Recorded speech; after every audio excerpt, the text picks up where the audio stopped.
Buenos días, bienvenidos al curso Vida que transforma vidas. Estamos en este primer módulo en el que conocemos quién es Santa Teresa y en el capítulo de hoy platicaremos acerca de la vida de Santa Teresa en el colegio, en Santa María de Gracia, que es, aquí está el letrerito que todavía se encuentra en Ávila.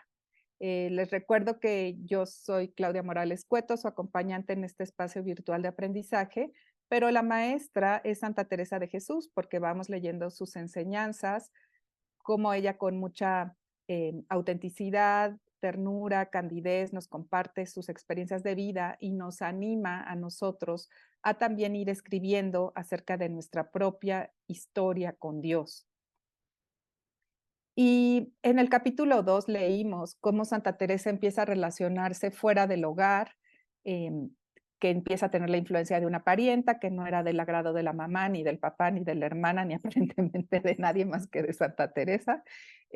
Bueno, o sea, de nadie que tuviera que mantener el orden social, ¿no? Pero era quizá una persona divertida e interesante para Santa Teresa. A Santa Teresa nos dice que le gustaba cuidar su aspecto físico y agradar a los demás y salir con sus primos, o escuchar sus travesuras, y todo esto hace que deje de lado su búsqueda espiritual. A mí me gustaría preguntarte, ¿qué ha resonado en ti? Bueno, en este capítulo leemos acerca de Santa Teresa interna en el colegio. Este periodo ocurre entre 1530 y 1532. En la foto podemos ver el monasterio de Gracia, está afuera de la muralla, pero muy pegadito a la muralla. De hecho, desde la parte que se llama de las carnicerías de la muralla, se puede ver esta vista de la espadaña y los techos del colegio convento de Santa María de Gracia. Entonces aquí vemos que nos cuenta cómo cambió su vida en el colegio, cómo comienzan a florecer sus virtudes, que después de un tiempo en el colegio se enferma y su papá la regresa a la casa para que se cure y eh, para que se acabe de curar la lleva a casa de su hermana María de Cepeda. Y en el camino visitan a un hermano del papá, Pedro de Cepeda, y bueno, pues entonces ahí empieza a leer lecturas que la van llevando a un discernimiento acerca de su vocación. Entonces, bueno, pues este es el resumen del capítulo. En este capítulo también Santa Teresa nos va contando su proceso. Todos tenemos un proceso. A veces en esta sociedad de la inmediatez en donde yo aprieto y se va un mensaje, y yo aprieto y veo una película, y yo aprieto y descargo un libro, se nos olvida que las cosas importantes tienen un proceso y comienzan con algo pequeñito, como una semilla, como una primera intención, eh, pero las cosas tienen un proceso. En el proceso, Santa Teresa ingresa al colegio y las buenas compañías y el ambiente favorecen el trato con Dios, favorecen la vida espiritual y le crecen los deseos de cosas eternas. Algo muy importante es que comienza a tener contacto con el Evangelio. Quizá tenían misa más frecuentemente, no lo sé, porque en esa época a veces las personas, inclusive las monjas, no podían comulgar más de una vez al año. Pero bueno, ella empieza a tener contacto con el Evangelio y María de Briceño siembra en ella una semilla. Le invita a pensar en este pasaje de Mateo, de que muchos son los llamados y pocos los escogidos. Teresa entonces regresa a la práctica de las oraciones vocales. ¿Cuáles son las oraciones vocales? Las oraciones vocales son las oraciones que decimos con la boca. Los rezos, empieza a rezar de nuevo. Eh, Esto es importante, esta distinción, porque sabemos que Santa Teresa después llega a altos grados de contemplación mística. Pero ¿cómo comienza ella de nuevo su camino? Rezando estas sencillas oraciones vocales que todos conocemos, el Padre Nuestro, el Ave María, quizá alguna otra oración que su mamá le haya enseñado. Lo dice así: comencé a rezar muchas oraciones vocales y a procurar con todas me encomendasen a Dios, que me diese el estado en el que le había de servir. Muchos, muchos años después, cuando escribe Las Moradas, especialmente en la primera morada, recomienda mucho em, el uso de la oración vocal.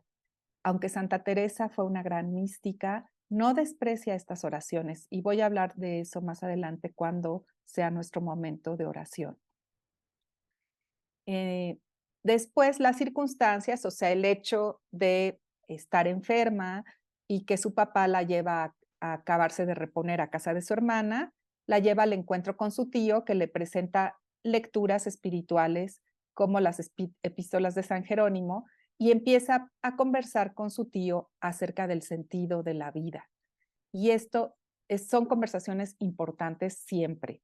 El tener sentido de vida es algo que nos anima, que nos da fuerza, que nos ayuda a salir adelante y a determinarnos para realmente lo que es importante. Redescubre la verdad de cuando niña de que no era todo nada. Esto parece un trabalenguas, pero esto de que no era todo nada. ¿Qué quiere decir esto? Pues que las cosas materiales, la honra, las cosas que nos parecen en un momento muy importantes, en realidad son pasajeras.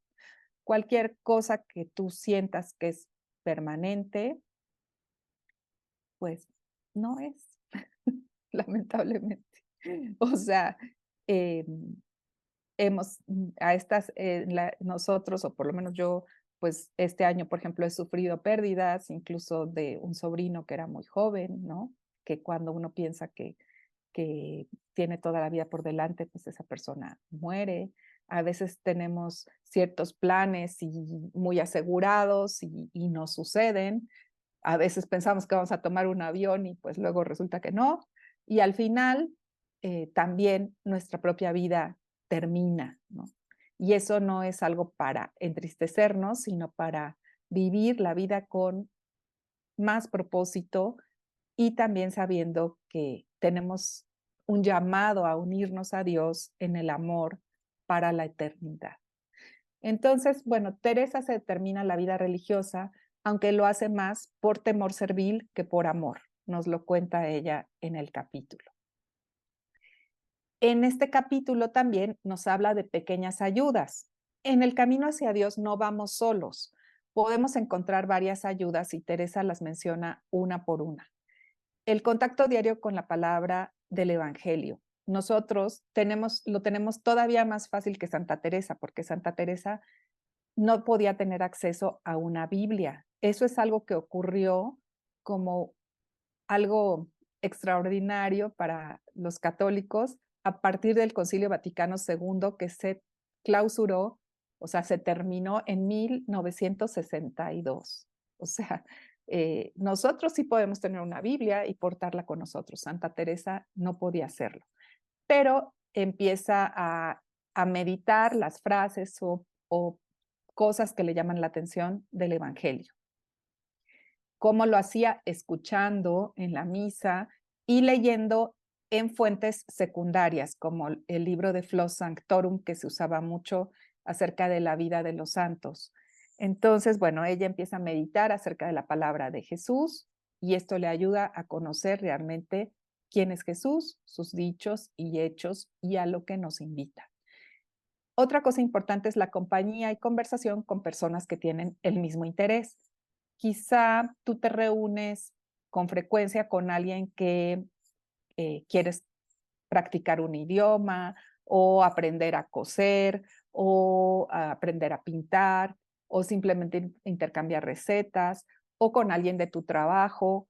Por ejemplo, yo tengo un grupo de amigas que somos editoras y nos vemos y platicamos acerca de cosas editoriales que nos interesan, ¿no? Entonces, ella empieza a tener trato con personas que tienen el mismo interés, como nosotros que estamos aquí con este interés de querer conocer más a Santa Teresa y aprender a orar de acuerdo con sus enseñanzas.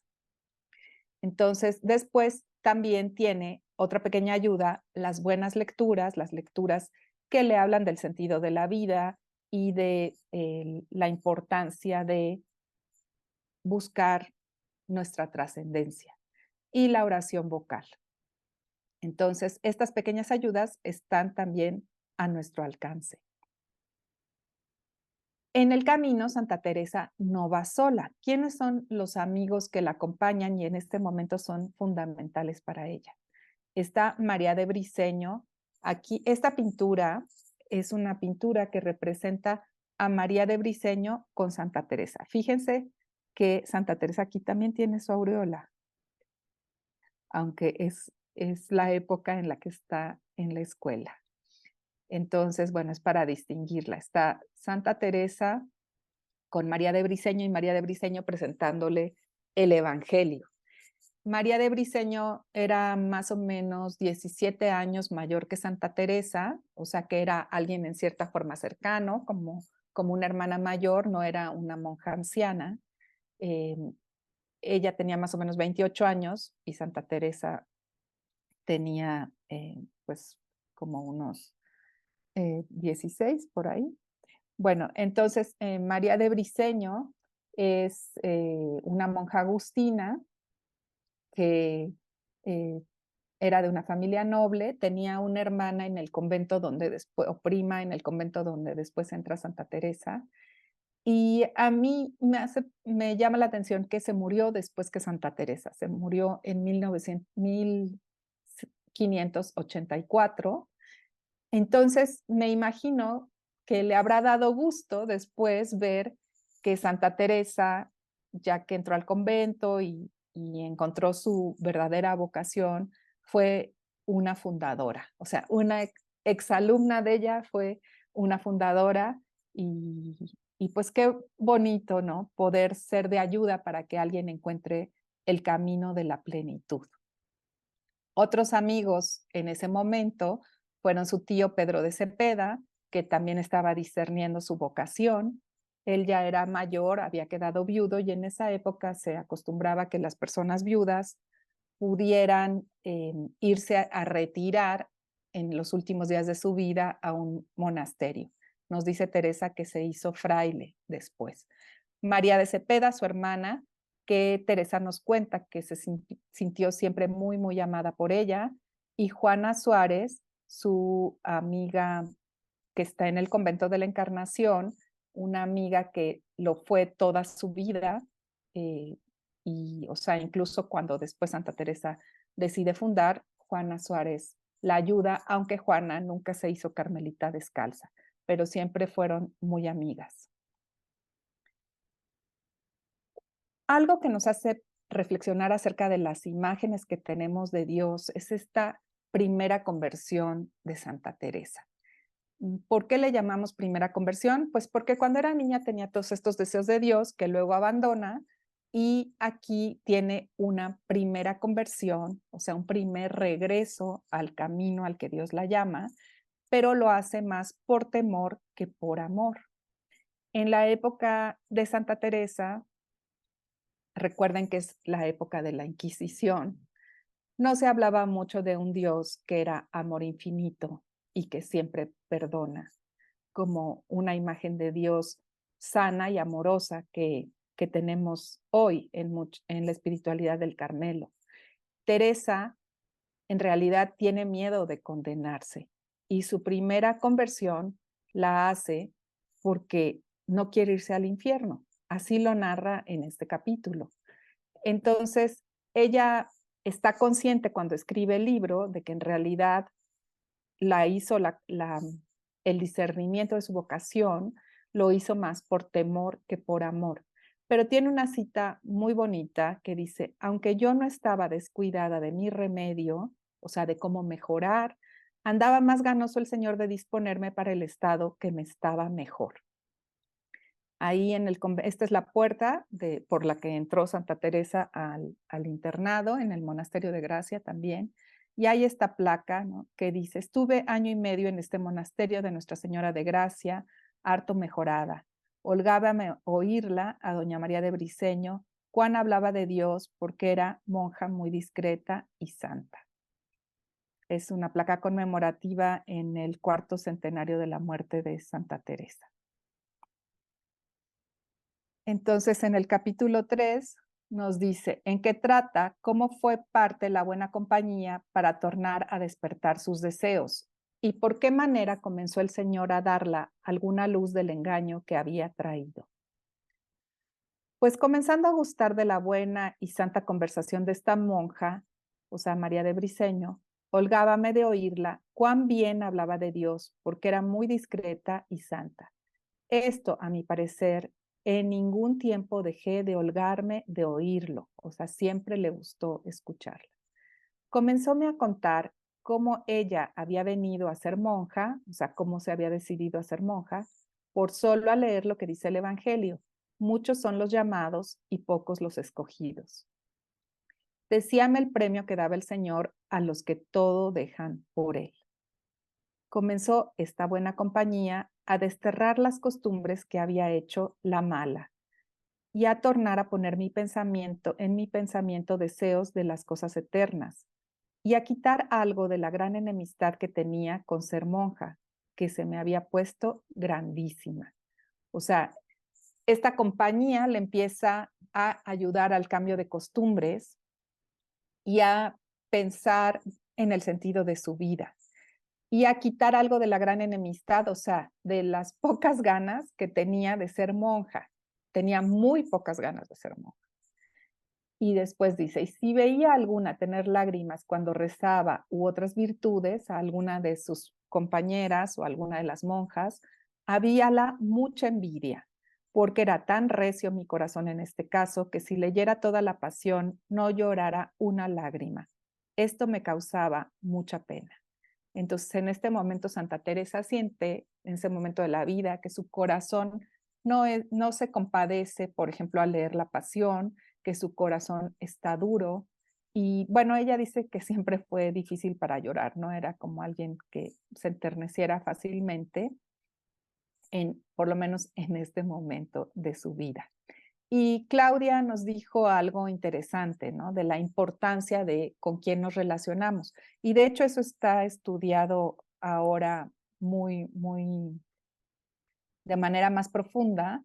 Hay un autor que se llama Nick Christakis que escribió un libro que se llama Contagio, y dice que nosotros somos un poco el resultado de las 5 personas o 7 personas con las que más nos relacionamos. Y que incluso puede ser que, aunque no vivamos juntos, pero si tenemos una relación cercana con alguien, aunque esté lejos, a distancia, esa persona también influye en nuestra vida y en sus experimentos o en sus observaciones vio que a veces incluso las personas subían de peso al mismo tiempo o comenzaban a hacer ejercicio al mismo tiempo o tenían ciertas búsquedas al mismo tiempo. Entonces, es una reflexión interesante, ¿no? Saber que nosotros influimos en los demás y los demás influyen también en nosotros. Estuve, dice en el número 2, año y medio en este monasterio harto mejorada. Comencé a rezar muchas oraciones vocales y a procurar con todas me encomendasen a Dios que me diese el estado en que había de servir. Mas todavía deseaba no fuese monja, que este no fuese Dios servido de dármele, aunque también temía el casarme. Entonces, está un año y medio en el monasterio, comienza, como ya dijimos, a rezar oraciones vocales, o sea, el Padre Nuestro, el Ave María, oraciones sencillas que se pronuncian con la boca y pidiéndole a todas que le ayudaran a rezar por ella para que pueda escoger su vocación. Pero vean, es un poco como nosotros, ¿no? O sea, sí, Dios mío, dime qué quieres, pero ojalá que no sea ser monja. Ojalá que no, ¿no? Porque dice, más todavía deseaba no fuese monja. Entonces, bueno, al cabo de este tiempo que estuve aquí, ya tenía más amistad de ser monja, o sea, ya estaba más dispuesta a ser monja, aunque no en aquella casa, en la casa de las Agustinas, por las cosas más virtuosas que después entendí tenían, que me parecían extremos demasiados. Y había algunas de las mozas que me ayudaban en esto, que si todas fueran de un parecer, mucho me aprovechara. O sea, ya comienza a considerar ser monja, pero no ahí quizá porque era un convento más estricto que el que ella eligió después, y algunas de sus compañeras estaban de acuerdo con ella de que quizá era muy estricto ese convento. También tenía yo una grande amiga en otro monasterio, Juana Suárez, y esto me era parte para no ser monja, si lo hubiese de ser, sino a donde ella estaba. Vean cómo a veces pueden confundir los negativos, ¿no?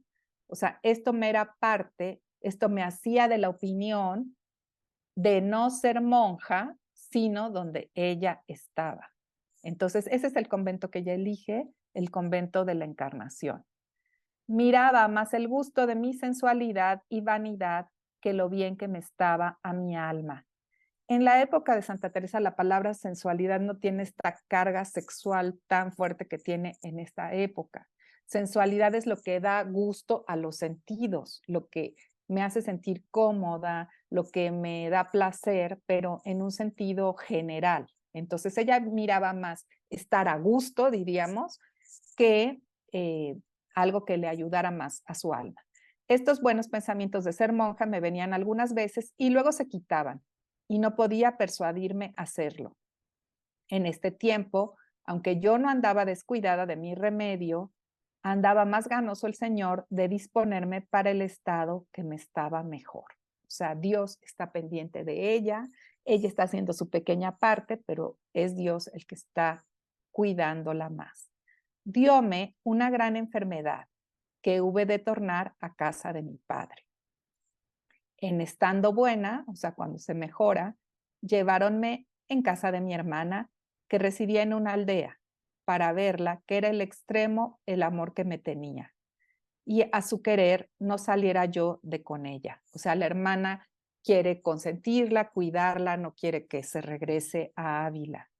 Y su marido también me amaba mucho, al menos mostrábame todo regalo, o sea, muchas comodidades, que estuviera contenta, que aún esto debo más al Señor, que en todas partes siempre le he tenido y todo se lo servía como la que soy.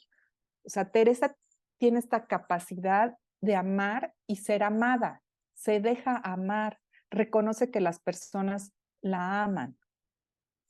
A veces los cristianos, como sabemos, este mandamiento de amarás al Señor tu Dios, amarás a tu prójimo, se nos olvida que también el amor implica saber recibir el amor.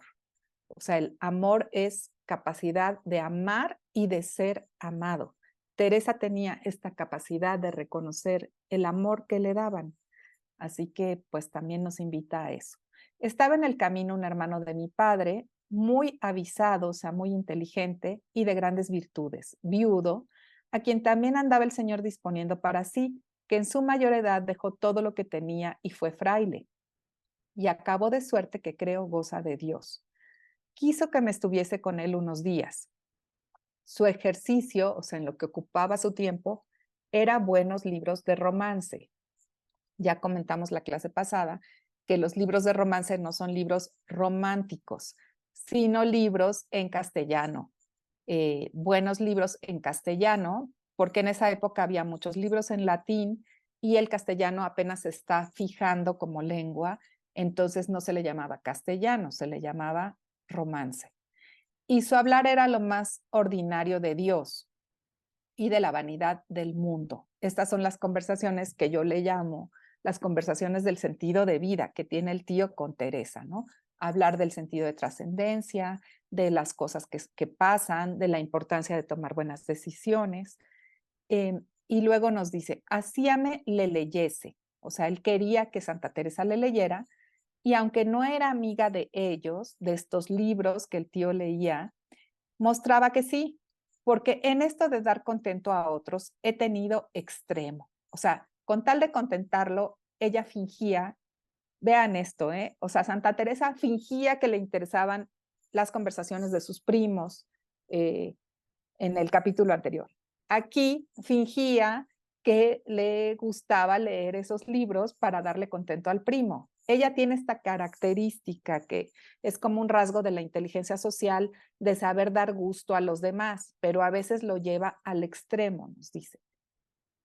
Hacíame le leyese, y aunque no era amiga de ellos, mostraba que sí, porque en esto de dar contento a otros he tenido extremo, aunque a mí me hiciese pesar, tanto que en otras fuera virtud y en mí ha sido una gran falta, porque iba muchas veces muy sin discreción, o sea, sin medida. Oh, válgame Dios, ¿por qué términos me andaba su majestad disponiendo para el estado en que se quiso servir de mí y que sin quererlo yo me forzó a que me hiciese fuerza? Sea bendito por siempre. Amén. Aunque fueron los días que estuve en casa de su tío, pocos, con la fuerza que hacían en mi corazón las palabras de Dios, así leídas como oídas, y la buena compañía, vine a ir entendiendo la verdad de cuando niña, de que no era todo nada, y la vanidad del mundo y cómo acababa en breve, y a temer, si me hubiera muerto, cómo me iba al infierno. Entonces, la verdad de cuando niña, si regresamos al capítulo 1, es esto que ella repetía con Rodrigo: para siempre, siempre, siempre, cielo, presencia de Dios, o infierno, ausencia de Dios, son para siempre, siempre, siempre, y todo se pasa. Incluso conocemos un poema muy interesante de Santa Teresa, ¿no? Todo se pasa, solo Dios basta, que escribió muchos años después.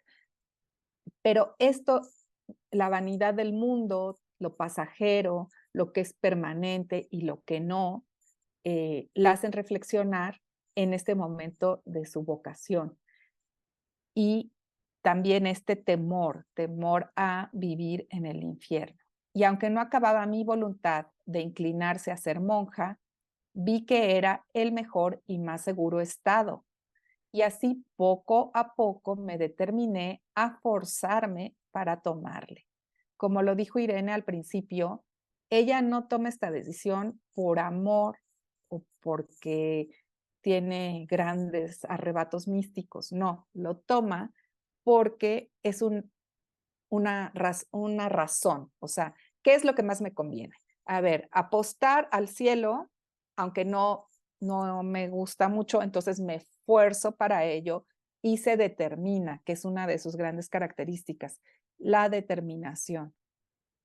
En esta batalla, en este discernimiento, estuve 3 meses forzándome a mí misma con esta razón, que los trabajos y pena de ser monja no podía ser mayor que la del purgatorio, y que yo había bien merecido el infierno, que no era mucho estar lo que viviese como en purgatorio, y que después me iría derecha al cielo, que este era mi deseo. Y en este movimiento de tomar estado, más me parece me movía un temor servil que amor. Fíjense la lógica, ¿eh? O sea, cuando era niña, ella quería ser mártir por Cristo. ¿Para qué? Para que le cortaran la cabeza y se fuera rápido al cielo. Ahora que es adolescente, entonces dice, bueno, a ver, pues el convento puede ser como un purgatorio y ya después me iría derecha al cielo. Es también una manera de comprar el cielo. Ese es su razonamiento. Poníame el demonio que no podría sufrir los trabajos de la religión, o sea, que no iba a aguantar en el convento, por ser tan regalada, o sea, tan comodina, tan que le gustara la buena vida. A esto me defendía con los trabajos que pasó Cristo, porque no era mucho yo pasase algunos por él, que él me ayudaría a llevarlos, debía pensar. Que esto postrero no me acuerdo. Pasé hartas tentaciones estos días. Habíanme dado con unas calenturas, unos grandes desmayos, que siempre tenía bien poca salud. Dióme la vida haber quedado ya amiga de buenos libros. Leí en las epístolas de San Jerónimo que me animaban de suerte que me determiné a decirlo a mi padre, que era casi como tomar el hábito. ¿Por qué? Porque Santa Teresa piensa que una vez que se lo diga a su papá, ya de verdad no se va a poder echar para atrás. Siempre le dio un gran valor a la palabra y a la determinación. Aquí lo explica, porque era tan honrosa, o sea, tan preocupada por su reputación, que me parece no tornar atrás por ninguna manera, habiéndolo dicho una vez. Era tanto lo que me quería, o sea, su papá, era tanto lo que su papá la quería, que en ninguna manera lo pude acabar con él, o sea, no lo pudo convencer, ni bastaron ruegos de personas que procuré le hablasen. Lo que más se pudo acabar con él, o sea, al acuerdo que llegaron, fue que después de sus días, o sea, cuando muriera, haría lo que quisiese. Yo ya me temía a mí, y a mi flaqueza no tornase atrás. Y así no me pareció me convenía esto, y procurélo por otra vía, como ahora diré. O sea, ella, el papá le dice, tú pues vas a ser monja cuando yo me muera, pero ella sabe que no, que puede perder esta decisión y entonces toma una decisión muy drástica que es la que nos va a contar en el siguiente capítulo y como es la reina del suspense y una gran narradora, por eso dice, procúrelo por otra vía, como ahora diré. Y eso es lo que leeremos la semana que entra. El momento de la oración es un momento en el que enfocamos nuestra atención en la presencia de Dios y en el momento presente, porque el momento presente, este momento en el que estamos ahorita, es un buen momento para recibir la gracia. La gracia de Dios siempre se manifiesta en el momento presente. Si hay algo que te preocupa del pasado, este es el momento presente en el que recibes la gracia para sanarlo. Si hay algo que te preocupa del futuro, este es el momento presente en el que tú puedes confiar y poner esperanza en el amor que Dios tiene para ti. Para ubicarnos en el momento presente, vamos a sentarnos con los pies bien apoyados en el piso para estar conectadas a este momento y vamos a respirar profundamente y soltar el aire con suavidad. Vuelve a respirar profundamente. La respiración también nos conecta al momento presente porque solo podemos respirar en el ahora.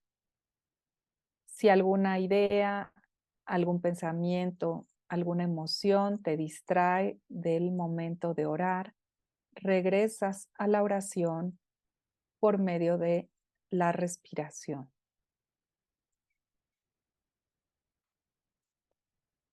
Haz una respiración profunda y entra al pequeño cielo que llevas dentro, a tu corazón, donde Dios te habita.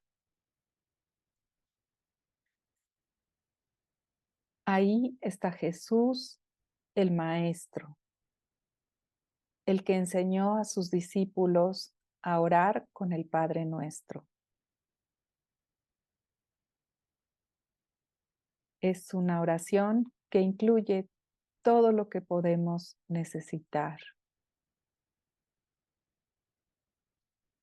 Una oración vocal que rezaba Santa Teresa y a la que ella le da un gran valor en el camino de la contemplación. Vamos a ir rezándola lentamente, haciendo conciencia de cada frase, de lo que cada frase de esta oración que conocemos nos dice. Padre nuestro, que estás en el cielo,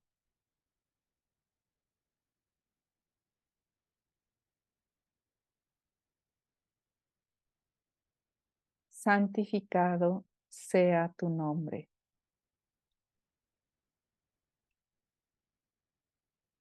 Venga a nosotros tu reino.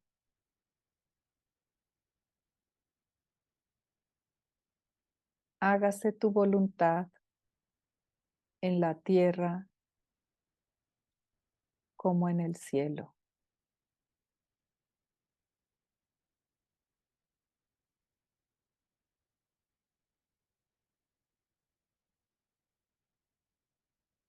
Danos hoy nuestro pan de cada día.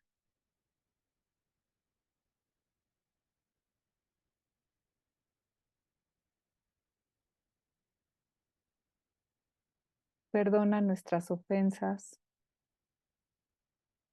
como también nosotros perdonamos a los que nos ofenden.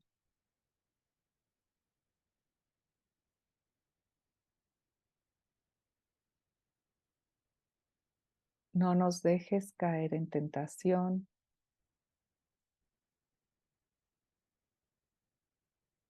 y líbranos del mal.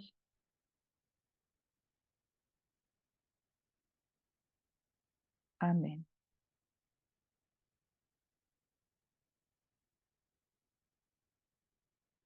Te invito a que ahora en tu interior reces esta oración muy despacio, haciendo una pausa en cada frase. Y si hay una que toque tu corazón de una forma especial, quédate saboreándola, meditándola. Es una palabra de Dios para ti.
Agradece a Dios los buenos pensamientos, deseos y propósitos que ha puesto en tu corazón,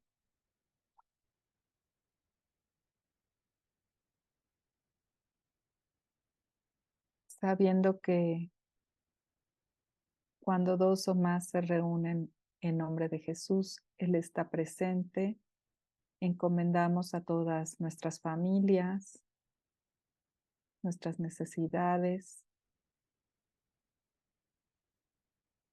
Agradecemos también la fundación del convento de San José de Ávila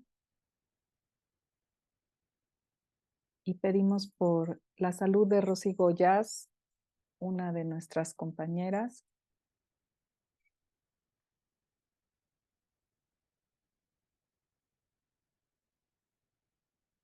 y le pedimos a Dios que nos ayude en este camino de transformación para vivir plenamente en el amor. Amén. En nombre del Padre, del Hijo, del Espíritu Santo. Amén.